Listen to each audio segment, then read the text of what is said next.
Good morning mga super mom. Ito na naman si super mom, busy-busyhan na naman today. And today, magi-enroll na naman ako nung aking senior high. Ayun. Kanina ko pa sinabing maligo na. Ngayon pala naliligo. So ang ginawa ko, para magmadali siya, sumakay na ako sa kotse. Ayan. Ang kulit na bata, guys. Sa 10 tawag mo sa kanya, pang-11 saka pa ko kilos. Yan. Nakalagay na ako kanina ng Celitec Hydration Facial Moisturizer. So, ang nilalagay ko naman ngayon ay CeraVe Facial Lotion Moisturizer din siya, guys. Para hindi mag-dry at maging smooth ang ating face. Ayan, no? Oh, kita nyo kung gaano ka-smooth. Yan. So, mabilis matuyo, guys, kasi nakatapat ako sa aircon. So, ngayon, maglalagay na ako ng paubos na Belo Tinted Sunscreen with SPF 50. Ayan. Belo, paubos na yung aking Belo. Sunscreen tinted ang ginagamit ko. Ayan. Mas gusto ko to kaysa yung isa na puti. Yung parang cream liquid. Ayoko nun.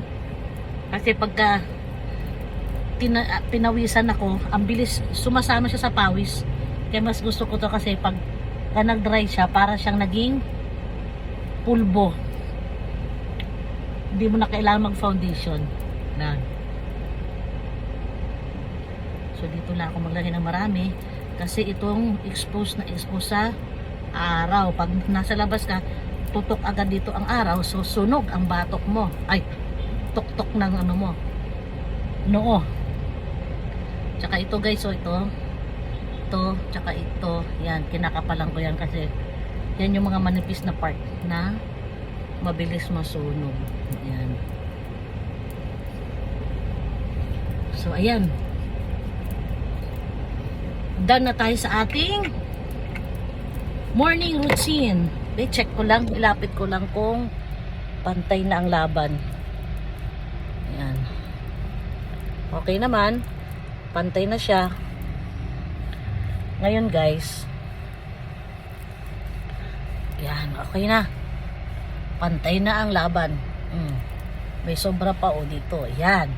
So, look at my face. Diba, guys? Ang ganda.